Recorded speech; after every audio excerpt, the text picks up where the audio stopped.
Salut tout le monde, j'espère que vous allez bien. Aujourd'hui c'est le 29e jour du Mock Mode, on approche bientôt du jour 30. J'ai deux annonces à vous faire aujourd'hui. La première c'est que ma vidéo sur la chaîne YouTube principale est sortie à l'instant. La fameuse vidéo dont je vous parle depuis des semaines est sortie. C'est une grosse vidéo qui m'a pris des heures et des heures de montage, donc j'espère qu'elle pourra vous plaire. Je vous invite à la voir et je la mettrai en lien de cette description de la vidéo YouTube. Et la deuxième chose que je voulais vous dire, c'est que on va faire la chose que je vous ai dite hier, c'est-à-dire que je vais vous upload la vidéo que je n'ai jamais osé uploader sur YouTube, la vidéo que je n'ai jamais publiée sur ma chaîne YouTube principale, qui était donc à la base une FAQ tournée à Tahiti à l'occasion des 150 000 abonnés. C'est une vidéo avec moins de valeur ajoutée que d'habitude, je considère, c'est pour ça que je ne l'ai pas uploadée sur la chaîne YouTube principale, mais c'est une vidéo qui est bonne vibes, on va dire, qui met de bonne humeur. Donc c'est une vidéo que je voulais pas laisser mourir dans mes fichiers et dans mes disques SD, donc je vais vous le publier quand même, je vais vous publier cette vidéo et j'espère qu'elle pourra vous faire un petit peu sourire. C'est parti. Mesdames et messieurs, j'espère que vous allez bien. On est 150 000 sur cette chaîne, alors pour fêter ça, je vais répondre à toutes vos questions. C'est parti.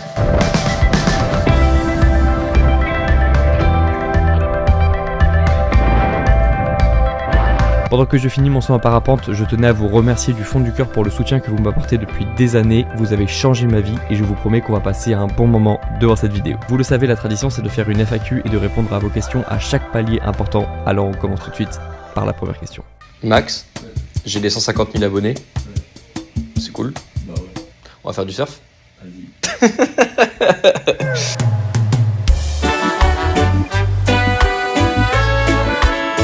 Music is love, and love is music. Yeah.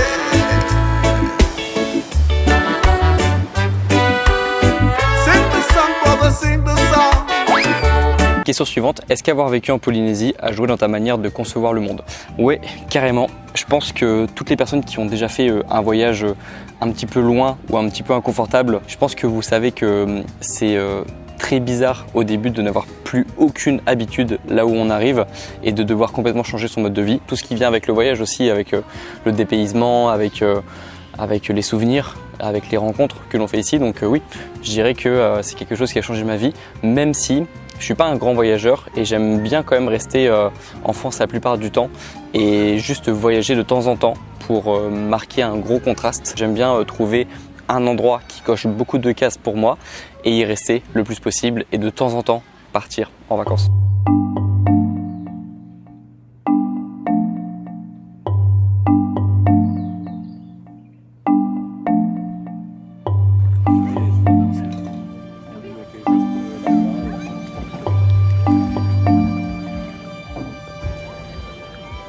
Question suivante, question intéressante sur la procrastination.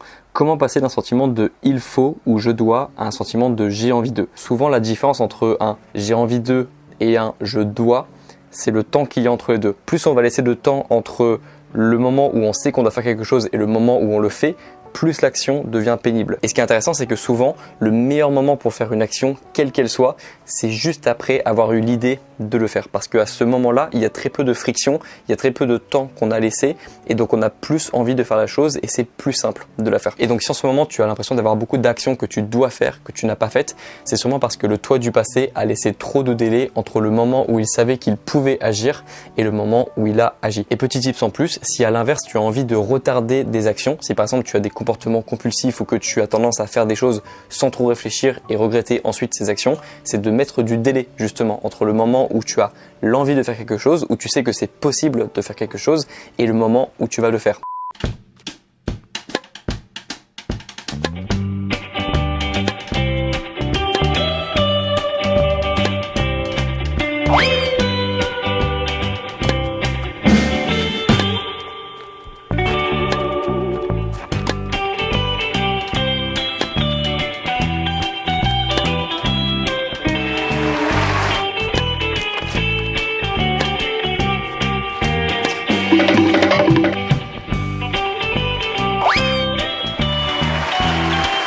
Quel est le film qui a eu le plus d'impact dans ta vie?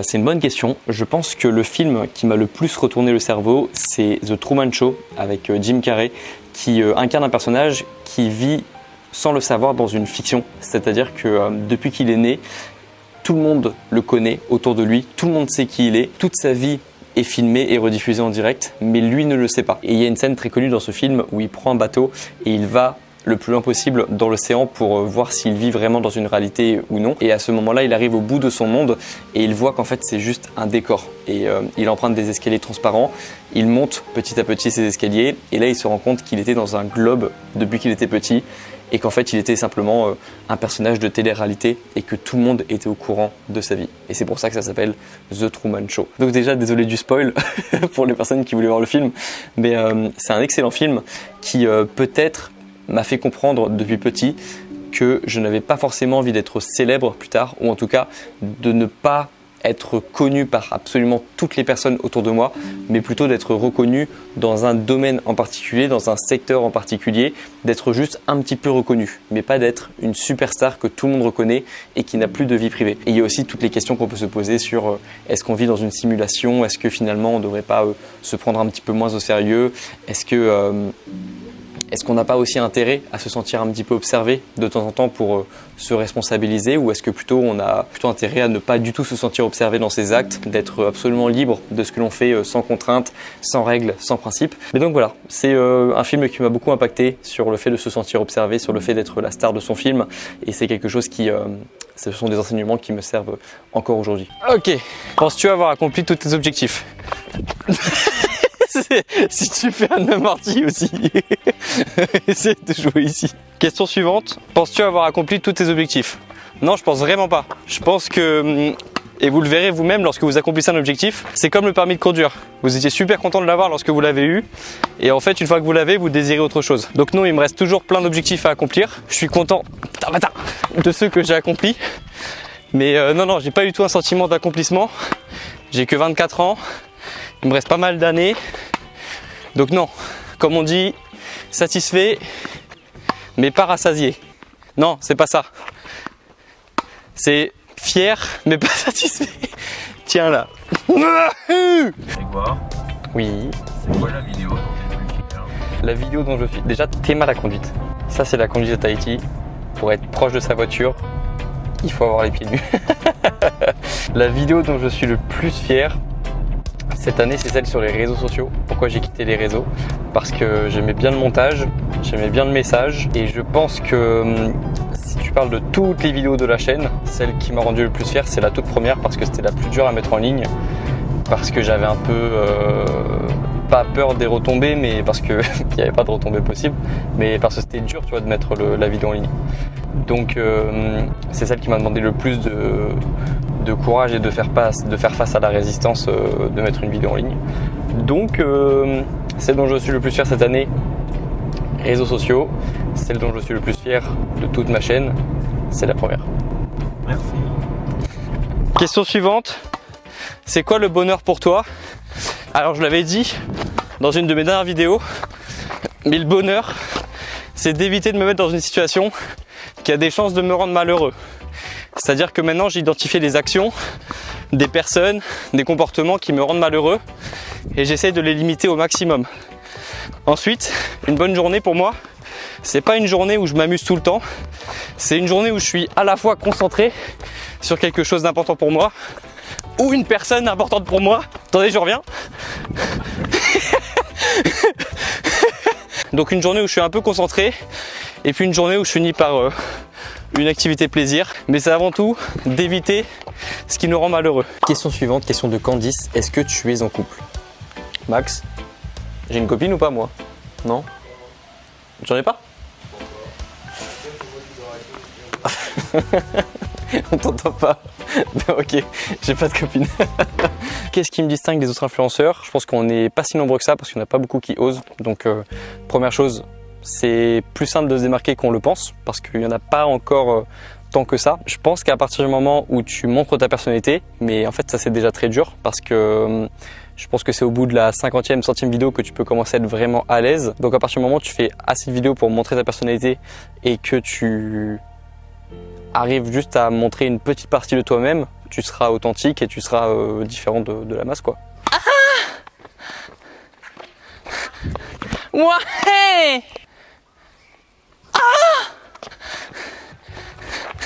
Ça le déconcentre. Ça marche. Chacal! Ça prend combien de temps d'avoir une copine? Ça peut être très rapide. Ça peut être très long. C'est parce que j'ai pas Tinder? Tu peux essayer, mais c'est pas la solution, je pense. Fruits. Question suivante, est-ce que tu préfères avoir un enfant intelligent ou gentil? Je pense que l'intelligence, c'est aussi faire preuve de gentillesse, pas par désir de manipuler ou par désir d'avoir quelque chose en retour, mais je pense que l'intelligence, c'est aussi savoir que on est des animaux sociaux et qu'on a besoin de communiquer avec les autres et d'avoir des bonnes relations avec les autres, et ça passe par la gentillesse et par le fait de se faire respecter aussi. C'est quand même un équilibre à trouver, et donc que finalement il pourrait être les deux. Après, si la question c'est avoir un enfant intelligent mais très méchant ou gentil et très con, bah je prends un enfant intelligent, hein. Non, mais j'aime pas les applications de rencontre. Bah, c'est normal. C'est nul les applications de rencontre. Pour rencontrer des gens, il faut sortir. Mais si je sors, il y a plus de vidéos YouTube. Il faut trouver un équilibre.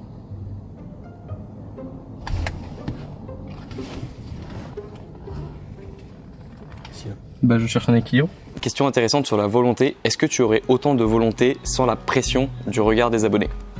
En fait, non. Je pense que non, honnêtement, parce que je crois à la théorie de l'île déserte, théorie que je viens de créer, enfin non, que j'utilise souvent pour ce genre de questions. Théorie qui consiste à expliquer que si je vivais seul sur une île déserte, sans contact avec les autres humains, je pense pas que je ferais autant de musculation, je pense pas que je ferais autant attention à mon apparence, et je pense pas que je serais autant ambitieux parce que je n'aurais plus aucune compétition en fait.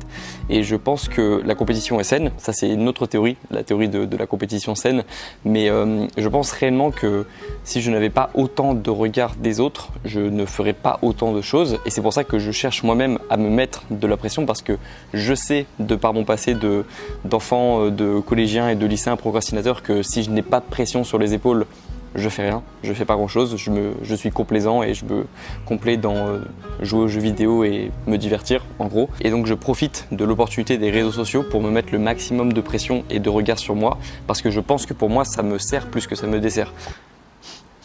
Ça sent la papaye. Ah bah oui, un papayer. Mais je préfère des efforts, hein. C'est vrai?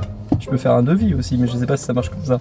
Ah, ça, c'est autre chose. Ah, c'est... Ah. Ok, ce soir pour le dernier jour à Tahiti, on va tenter une grande randonnée avec une trentaine de minutes de montée. C'était quoi ton record, papa? 26-30. Ok, on va mettre notre temps juste après. Excuse-moi, 23.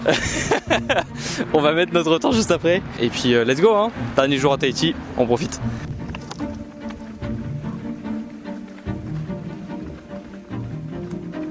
Entraînement terminé, on a fait 18 et 19. Donc on a pété le record de papa qui est en train d'arriver là-bas. Il est tout au fond là-bas là. En tout cas, sport ça fait toujours du bien. Après une bonne journée, ça fait hyper bateau. En tout cas, faites du sport, ça vous fera du bien ici et ici. J'ai reçu une question sur le fait d'être à Tahiti et on me demande si ça y est, maintenant que je suis à Tahiti, c'est objectif atteint. Et ce que je vais vous dire va vous paraître bizarre, mais avant, il faut que je vous donne les deux raisons pour lesquelles je viens à Tahiti. La première, elle est familiale, parce que je voulais voir mes parents. Ils habitent ici maintenant, et donc les seuls moments où je peux les voir dans l'année, c'est lorsque eux viennent en France ou lorsque moi je viens à Tahiti.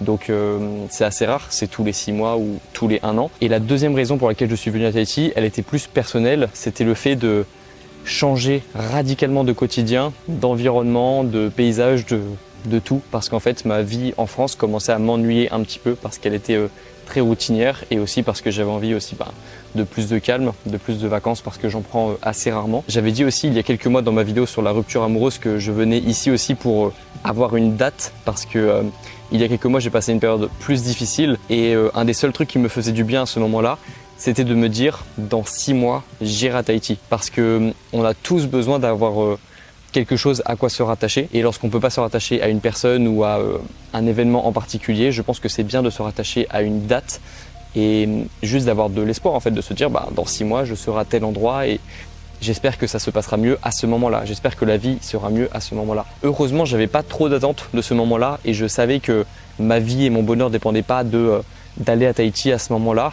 mais j'ai quand même eu ce moment de déconnexion et de rappel à moi-même de regarde, il y a 6 mois ça allait moins bien, maintenant ça se passe bien pour toi et les choses vont mieux et tu as de la chance. Et là, ce que je viens de dire, tu as de la chance, c'est de la gratitude que l'on ressent, et j'arrivais pas à en ressentir il y a quelques mois. Parce que le mot qu'emploient beaucoup de personnes pour dire que leur vie va mieux, c'est le bonheur, la joie, voire le plaisir, ce qui est pour moi une erreur, mais le bonheur, la joie, on va dire, alors que le meilleur indicateur pour savoir si tu vas bien, c'est la gratitude.